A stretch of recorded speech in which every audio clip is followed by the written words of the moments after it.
This is WM News, not live from Nebraska Medical Center. We start with breaking news from Ukraine. Russia advances even closer towards Kharkiv. In Gaza, Israel sends more forces into Rafah despite ongoing famine. Plus, Texas Central's plans face further delay. And Politik 2024, the battleground stage of Pittsburgh.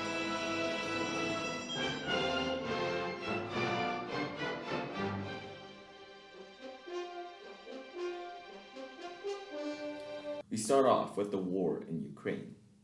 Ukraine is caught unprepared as Russia pushes towards Kharkiv. With a pre-war population of 1.4 million people, this makes the city the second largest in Ukraine. Putin, however, claims to have no intentions on taking the city. This is as territoriality plays a crucial role in the war.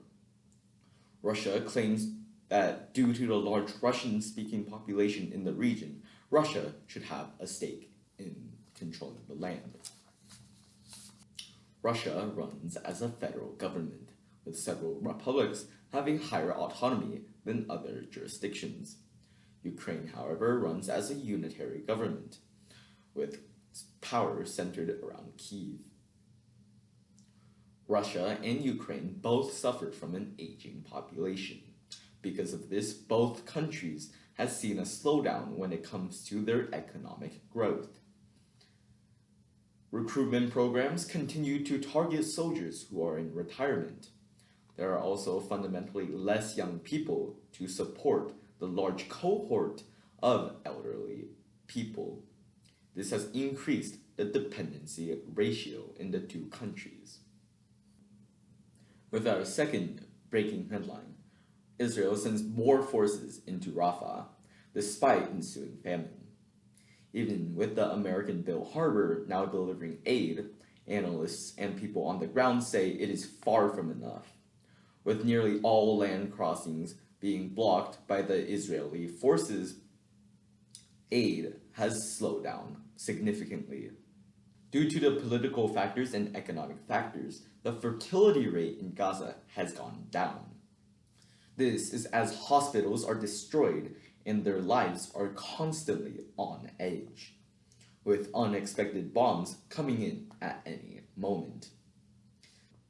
Israel's occupation is creating forced migration as internally displaced persons are fleeing their homes as death and destruction surrounds their cities. To understand the conflict better, we need to dive into the history of the Levant region. As the cultural hearth of multiple religions, there are countless numbers of debates for who should actually control the region. The cultural landscape is very diverse, being a mixture of many groups of people. We can see by looking at the religious monuments in the region. Christianity, Judaism, and Islam has all built something as part of the cultural landscape. Not only does diversity play a crucial role in the conflict, but the legacy of colonialism also contributes to the disputes. At the end of World War I, the British and the French would divide the Ottoman Empire through the Sykes and Picot Agreement. It consists of geometric boundaries that cared little to the inhabitants of the land. As for the Levant, Lebanon would be given to the French, while Israel and Palestine would be given to the British. This would become the British Mandate of Palestine. During British control, waves of Jewish migrants entered the Mandate. Nationalist movements of both Arabs and Jews take place during the era. This would then spark conflict in the region as they gained independence.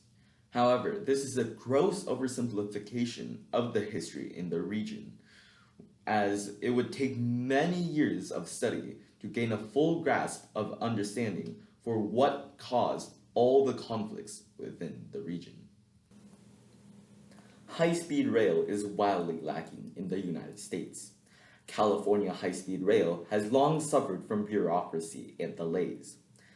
They are heavily over budget and far behind original plans. Current construction is taking place between Marseille and Bakersfield. Brightline West will most likely become the first proper high-speed rail system in the New World, connecting Rancho Cucamonga to Las Vegas. It will be set to be completed before the 2028 Summer Olympics in LA. As the route takes place in the desert, there will be less opposition to the construction project.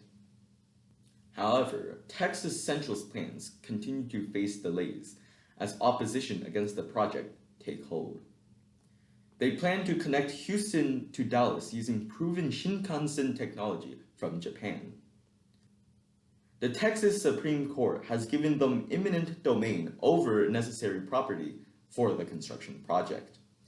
However, farmers part of the Texans Against High-Speed Rail organization are still highly opposed to the project.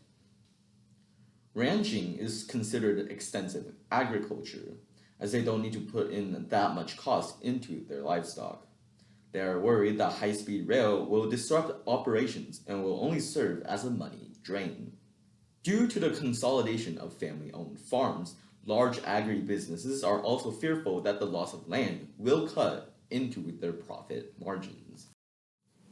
Now to Politik 2024 in the Commonwealth of Pennsylvania, a crucial battleground state in this year's elections. To our chief political correspondent, Jacob.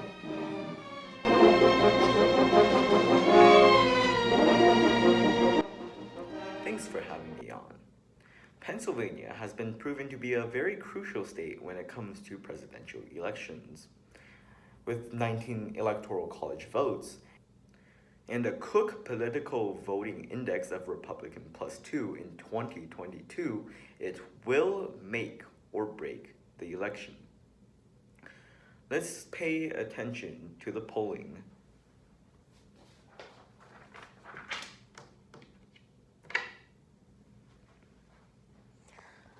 As we can see, polling suggests that Donald Trump is currently leading Joe Biden by 3 points in the state. However, polls are not fully accurate. This is as with a margin of error of around 3 to 6%, we cannot say for sure that Donald Trump will win the state. And now let's look at how the state has voted in previous elections.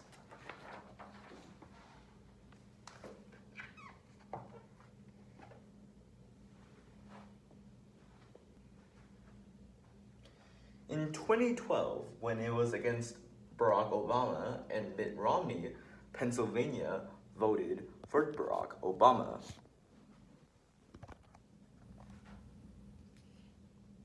And in 2016, when it was against Hillary Clinton and Donald Trump, Pennsylvania went to Donald Trump.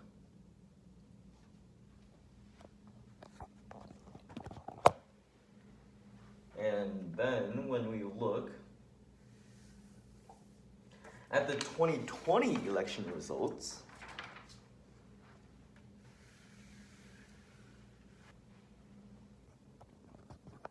Joe Biden won the state by around 2 points, while in 2016, Donald Trump won the state by a single point.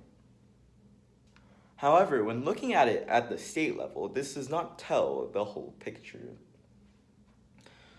We can look into how each county voted in the election.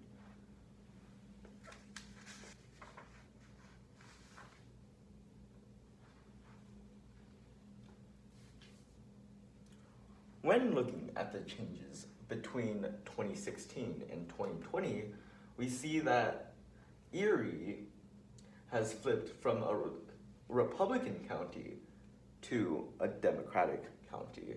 And not only this, but in the Philadelphia metro area has received significant growth in Democratic support. But not only does the county level show how Joe Biden flipped the state, we can also look at it at an even closer level. Now we are looking at Pennsylvania at the precinct level.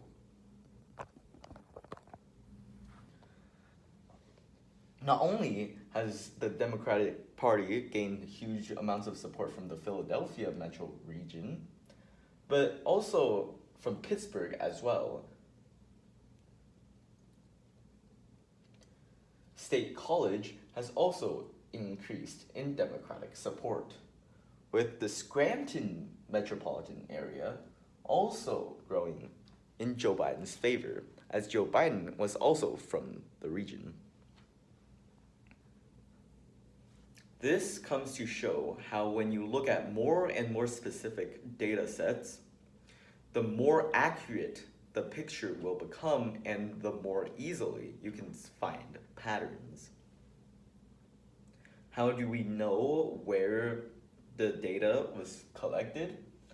Well, during the voting process, when all the ballots are collected, information about the polling station is also given.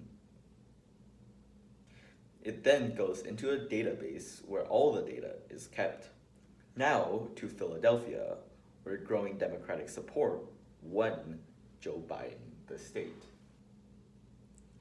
Philadelphia has a metro population of 6,245,000 people, which makes it the largest city in Pennsylvania. Philadelphia is considered one of the best cities in the United States when it comes to urbanism.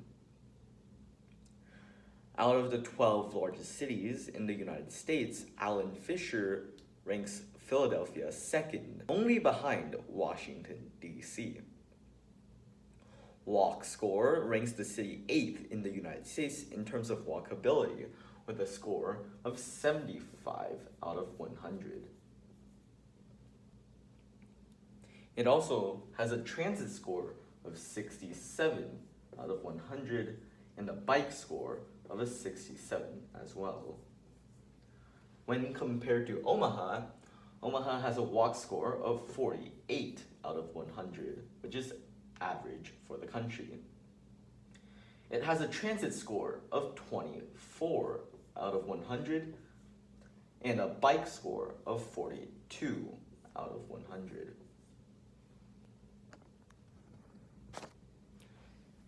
SEPTA provides public transport for the region. However, they are severely underfunded.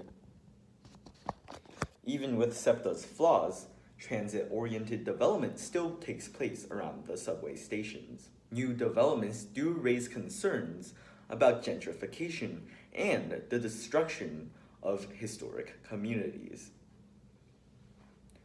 Democratic Governor Josh Shapiro raises concerns about SEPTA's underfunding, and he plans to bring in more investment. As Philadelphia is a very old city in American standards, many of its streets are narrow. With narrower streets, drivers pay attention to the road more and drive slower. This makes pedestrians and bikers more safe, as they are less concerned about being hit by cars at high speeds.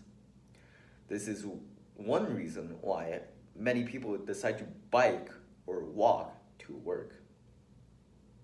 If the Democratic Party continues to pledge more funding into the city's infrastructure, it could likely secure incumbent Democratic Senator Bob Casey Jr. another term in office. However, the presidential race will still be very tight. Let's now take a look into Pennsylvania's second largest city, Pittsburgh. With a metro population of 2.4 million, Pittsburgh is Pennsylvania's second largest city. And it is considered to be part of the Great Lakes mega region.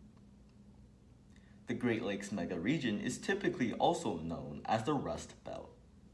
The Rust Belt is associated with recent declines as deindustrialization has moved the country in another direction. Pittsburgh used to be a city dominated by its manufacturing industry, being the headquarters of U.S. Steel, the first company to reach a market cap of $1 billion. Manufacturing plays a very significant role in its history. However, the gradual shift away from manufacturing has left Pittsburgh needing to find new economic motives. And now, Pittsburgh has shifted more towards the medical, upper education, and technological fields. The largest employer in the city is University of Pittsburgh Medical Center with over 50,000 employees. And the overall medical field employs over 10% of the Pittsburgh region. Upper education also employs 14,000 people at the University of Pittsburgh alone, and also 6,000 people in Carnegie Mellon University. Carnegie Mellon University is also one of the leading tech universities in the United States. As in 2010, the Wall Street Journal ranks CMU number 1 in computer science and number 4 in finance. Due to Carnegie Mellon University's presence, many tech companies have placed campuses in the city, including Google, Apple, and Facebook. The headquarters of Duolingo are also in Pittsburgh. Speaking of anthropomorphism in Pittsburgh, local furry convention, Anthrocon, sells out all hotel rooms in 12 minutes. This is expected to be the largest Anthrocon ever, with 14,000 attendees estimated. Visit Pittsburgh also says that $15.7 million will be directly spent by con goers. Even with the tremendous amounts of growth, Anthrocon is expected to be the 3rd largest furry convention in the world, only behind Midwest Fur Fest and Furry Weekend Atlanta, which just broke 15,000 attendees a couple of weeks ago.